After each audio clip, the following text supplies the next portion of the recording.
eena waa inan aad iyo aad u dhib badan oo aan akhlaaq lahayn. waxaad aragtaa iyadoo dhabaysa naag uur leh oo ka tuuraysa halkii ay fadhiisan lahayd, kadibna ay fadhiisatay. waxa ay u yeertay hooyadeed, waxaana lagu yidhi gabadhan iga qabo, anigoo uur leh ayay rabtaa inay dhibto. balse hooyadeed ayaa si wanaagsan ula dhaqantay oo ku tidhi eena dhibka dhaaf oo kan ku ciyaar, eena ka durug. liina waa ay fadhiisatay, balse inta ay wax xisaabinayso inantii yareed ee eena ayaa qabatay kab oo ayna tuurtay. balse mar labaad ayaa loo yeedhi hooyadeed oo lagu yidhi iga qabso inantaada. mar labaad ayay dib ugu haysaa. gabadhii dhashay ayaa soo booday oo waxay tidhi mardaba aan la hadlin inantayda. liina ayaa soo booday oo waxay ku tidhi idinku akhlaaqdu xaggeedii ka martaa, waad aragtaa inaan uur leeyahay. balse eena hooyadeed ayaa soo booday oo waxa ay tidhi uurkaaga anigu shaqadeeda maaha, mar weliba waxaan ixtiraamayaa ilmahayga oo keliya. intay wada hadlayaan waxaa soo istaagay qofkii lahaa meherada, waxa ayna tidhi maxaad isku haysataan. eena hooyadeed ayaa soo booday oo waxa ay tidhi waxa ay dhib ku haysaa inantayda yar. waxaa soo booday liina oo waxa ay tidhi uur ayaan leeyahay, mana soo socon karo, inanteeda ayaa dhib igu haysa. milkiilihii ayaa soo booday, iyadana waxay u hadashay si arxad darra ah, waxayna ku tidhi waa ilmu, maaha warkeeda in la soo qaadqaado ee iska daaya, ilana socodsiiya wixii cusub ee soo korno. wayna isaga dhaqaaday halka. waxa ay wada aadeen xaggii lacagta lagu bixin lahaa. waxa ay damacday liina inay lacagta hor bixiso. eena hooyada ayaa soo booday oo waxay ku tidhi aniga ayaa kaa horreeyey ee iga joog halkaaga. milkiilihii lahaa dukaanka ayaa soo booday waxay tidhi way kaa soo horaysay ee iska sug haddii aad uur leedahay haddii kaleba. inantii kale way iska sugtay. liina waxa ay tidhi dhib malaha waqtigeena qaata, waan idin sugayaa. eena hooyadeed markii loo xisaabiyey waxaa lagu yidhi lacagtaadu waa $200. 200 ah? haa baa layidhi waa $200. micnaha waxaad ula jeedaa soo maaha $165. waxaa lagu yidhi $165 waa kabaha, kuwa kale aad iibsatayna waa $35. siday $200 ku tahay. balse waxay ku tidhi ma hayaa lacagtaasi, mar kale ayaan u soo noqonayaa. balse waxaa qaylisay inantaydii yarayd oo waxa ay tidhi anigu berri iskuulka aadi maayo, suurtagal maaha inaan ka taga kabaha, adigu waxaad tahay hooyo xun imana jeclid. balse hooyada ayaa soo booday oo waxay ku tidhi dhib ma lahan, waan bixinayaa lacagtaasi. waayna bixisay lacagtii. markii ay lacagta bixiyeen waa ay wada baxeen. waxaa yeeray jalaskii kaasoo tilmaamaysa in wax la haray. waa loo wada yeeray, isu wada fadhiisteen. alaabtii ayaa la baaray, kadibna waxaa ugu dambayn la ogaaday inantii yareed inay xatay kaba yaryar.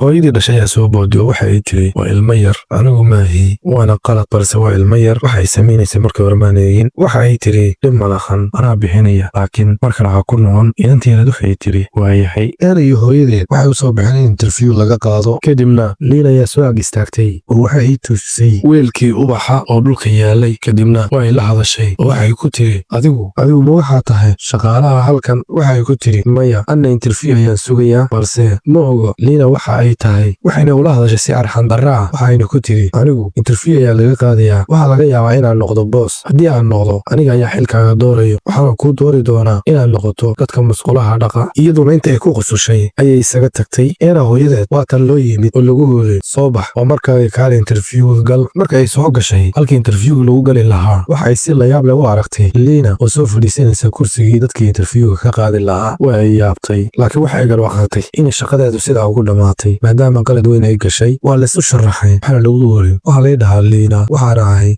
manajerka kambanigan. marka ay ogaatay in qof kale uusan shaqaysiinkan aan iyada ahayn, waxay iska tidhi ma bixi karaa. waxaa loogu jawaabay may, anigu ma ahi dadka aarsada, umana joogo halkan aargoosi ee interview ayaan kaa qaadayaa, istiyaari. way hadashay, waxayna bixinaysaa raaligelin badan. waxayna leedahay waan ka xumahay, waana xishoonayaa sababtoo ah waxaan kula dhammaystay bool xun shalay ilaa iyo maanta, mana garanayo waxaan ku dhihi lahaa, balse waxaan ogahay uun inay shaqadan ii tahay shaqo aad muhiimi ah. waxaan ahay single mother, waxaana u baahanahay shaqo, balse waan kugu ceebaysanahay, meelaan ka hadlana garan maayo. inta ay hadlayso ayay inantaydii yareyd miiska lugaha soo saartay si akhlaaq darra ah. balse waa ay la hadashay oo waxay ku tidhi eena jooji dhibka, lugahana hoos u deji. waa ay dejisay eena. waxaa lagu yidhi dhib ma lahan, waxaa leeyahay siifigeedii. waxaana lagu yidhi waxaa tahay qofka loogu baahan badan yahay halkan. waa ay yaabtay, sida ayay lagu egtay oo waxaad leedahay adiga ayaa lagu baahan yahay. waa ayna faraxday. waxaa la tusay in aanan laga aarsanaynin shaqada haddii ay ku habboon tahay la siin karo, laakiin akhlaaqdu ay ku xidhan tahay qofka. daawadayaal, filimkan maanta waxa uu ka tarjumayaa in aysan wanaagsanayn laguna degdegin qofka aad ula dhaqmaysid si doqonnimo ah. weligaana ha u dagaalamin ilmaha aad dhashay. waxaa laga yaabaa inay ku geliyaan qalad aad weyn,